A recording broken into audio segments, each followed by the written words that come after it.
There we go. Hi, this is Jeff Gore of the Global Learning Community, and this is the second of 2 experimental videos we've made in the spring of 2013 in an attempt to help you with some of the tricks of reading academic writing. We're doing this both to help you with the readings we have of Professor Gajjala, who's going to be visiting us soon, and for the academic writing you're going to encounter throughout your time at UIC. Well, as you know, we're preparing for Professor Gajjala's visit, and the next article we're going to look at is an essay she wrote on Kiva.org with her colleagues Anka Berzescu and Franklin Yarty. The essay is entitled Marketing Empowerment. Well, let's take a look at the first page of the article. Here we go. Well, let's blow it up. Here, can I blow it up? There, let's blow it up just a little bit more. Well, as you can see from the beginning, it's going to be a lot easier going with the prose here, at least at the start. Here, let's just read a few sentences here. The Kiva model. Okay, so you can see that she's not just talking about Kiva, she's going to talk about it as a kind of model of online activism. Various grassroots organizations have linked independent indigenous producers to global markets through microfinance programs. Kiva.org is one such example with its promise of online microfinance, and it is a very high-profile example. Well, and as she continues on the next page, you're going to see that what she has to say about Kiva is not so different than what you might find in a pamphlet on the website for Kiva. Lenders using PayPal or credit cards channel their microloans to the borrower through Kiva. Founded in 2005 and headquartered in San Francisco, Kiva's mission is to connect people. Notice all the positive things that she has to say about it here. Even points out the fact that they have a current repayment rate of 98%. Now, prose like this is not so different from what you might start to write early on in your career, where you're asked to give some kind of, you're asked to give kind of summaries about something, maybe to present it in kind of a neutral or a positive way. And I think she does this really well, and it makes the reading really pretty easy. But let's think for a minute about the model that we were talking about last time. That in academic writing, very often what you're going to see is a kind of combination of the known things about something plus a person's discovery about it.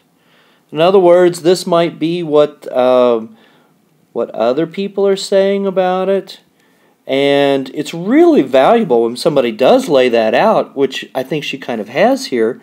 But here's what I say about it is also going to be really important with academic writers. Again, they're doing something that's like an argument, or it has to be a kind of contribution.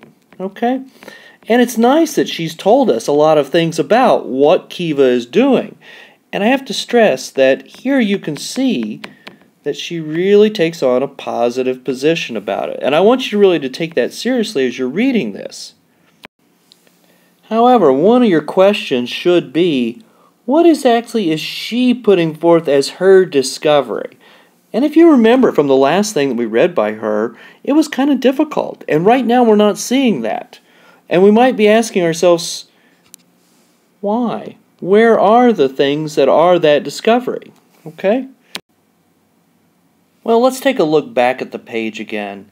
And I have to admit to you here that I did something that I often do with reading. I started with what I just assumed was the beginning of the article, but, you know, in doing so, I've really left out a lot of the other parts. So instead of starting here, like, you know, is probably the habit for many of you, let's do the opposite of that, okay? I'm going to take this part down and this part down, and I'm just going to blow up the title, because I think that's actually where a lot of the action is. Let's take a look at that, okay? Now, I think when I read this title to you earlier, let's see, Marketing Empowerment. I probably just read it like that, Marketing Empowerment. But look at it, it's not that. It's actually Marketing Empowerment? So she's really like kind of asking a question about that. And let's see, if we take, can we pull this up? Okay, yeah. This is the Kiva website here. Now, I think that this is directly referring to this statement right here. Empower people around the world with a $25 loan. Okay, now, and I mean, like from the pros we saw earlier, the idea that this is empowering people, of course, we would say that's a good thing.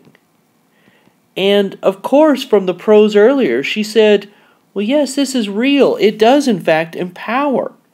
But what makes this kind of complicated is the fact that she's suggesting that this is being marketed to us. Marketing to us the idea of empowerment. Now, if you think about in the past, institutions that have empowered people, there have been like churches and the schools and unions. These are the kinds of things that traditionally empower people. But here she's looking at the fact that now there's a new model and it's marketing to us, but maybe it's also there's something else that's being marketed in this model. Now if you look at the rest of the title, commodifying the other. Now this kind of way of writing about, the other, that's generally when we're looking at people and assuming that there's a kind of us and then the other, and those are people that are somehow the different ones from us. Now if you notice, the whole way that Kiva is set up is that we've got developed, people from developed nations, and we've got let's see if I can get this on my page, developing nations. So we end up with this kind of divide, and I think that's part of the problem that she finds, that it has the people that are the other, and here's the problem, that Kiva is being marketed to us, but I think she's suggesting that part of what is being marketed is these people, or at least the image of these people. It's using look at this. It doesn't look all that different from a kind of Amazon.com page. And so you look through this, and to a certain extent, you make a selection or you buy who you want to support. Now, of course, that's not really what's happening, but I think imaginatively what she's getting at is some of the problems with that.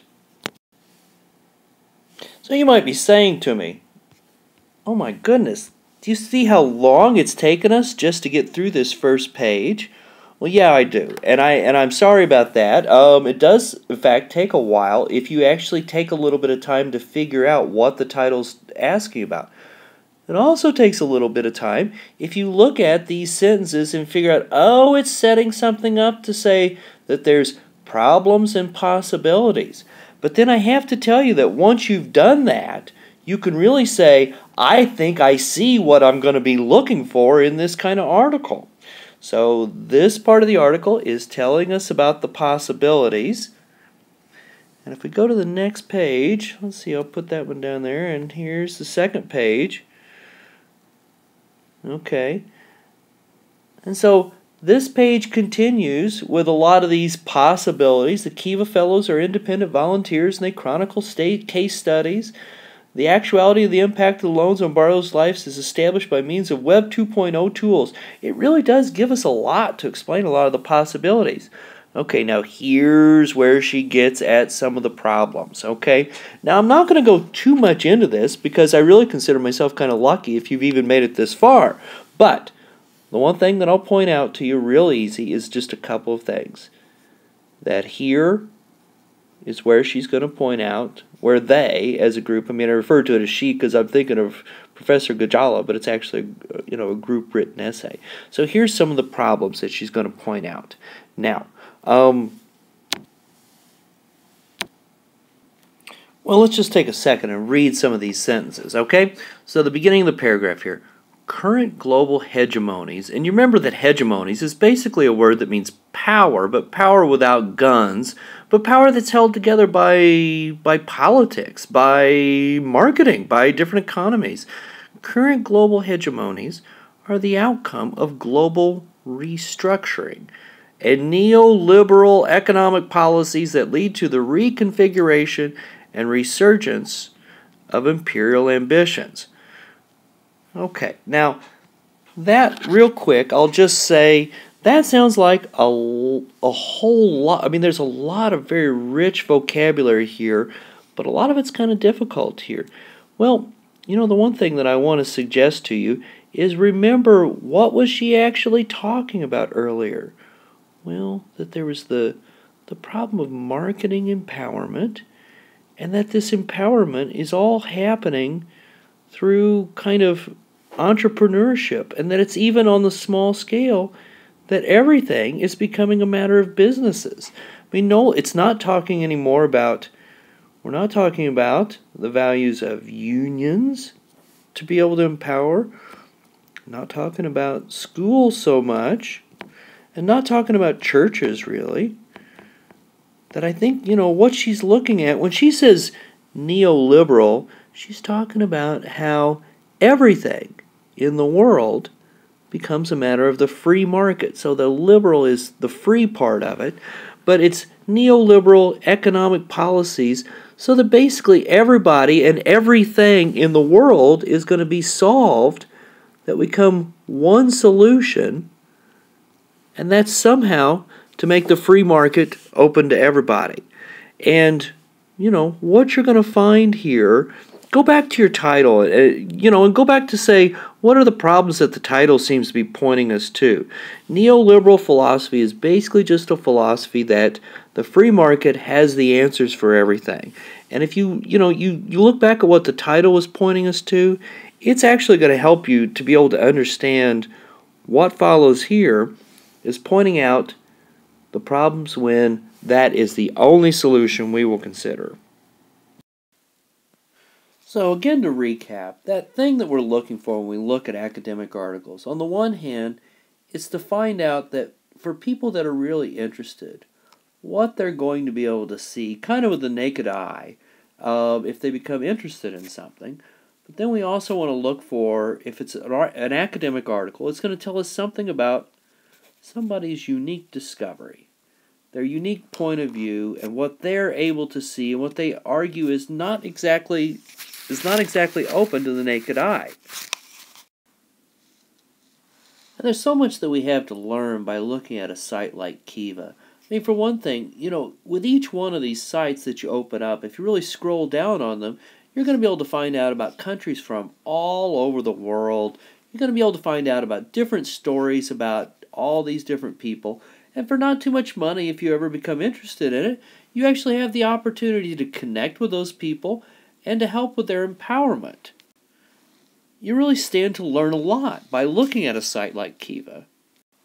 But a scholar like Radhika Gajjala believes that there's always something going on behind the scenes, and that's the whole point. That's the thing that really inspires someone like her. For someone like her, there's a real unique discovery that she is looking at that's there behind the scenes. And again, it's not just how can you empower people. I mean, she really does believe that a site, all this writing is really telling you about how Kiva does in fact empower people. But the point for somebody like her is how this relates to the world of marketing, and how this relates to that, when she uses that word neoliberal, it's how that everything can become a matter of marketing. That even this relationship with the person from the other culture, you're really receiving something that's on a website that looks kind of like an Amazon site, where that relationship itself is kind of packaged and commodified. And it's not that there's not an empowerment that happens. She genuinely believes that.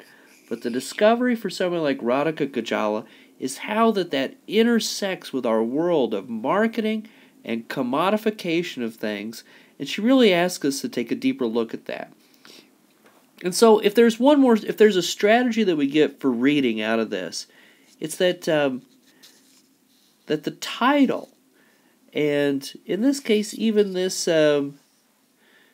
introduction, it's going to have a lot to tell us about what that discovery is. So when you get to the harder parts of the writing, i.e. when you get to those parts that start talking about neoliberalism and all the vocabulary terms, that you're going to have all of these tools that you've already take a moment and think about these things before you get started. And so once you get to the harder parts of the work, you're going to see that you're already looking for the problems and the possibilities, so you can see as somebody who looks at both, there's a good side and there might be some problems with how things turn out, okay? So, that's the final strategy to leave you with. Take a little bit of time, look at these titles, because they're actually telling you quite a bit, okay? Well, that's it for today, and thanks a lot for listening.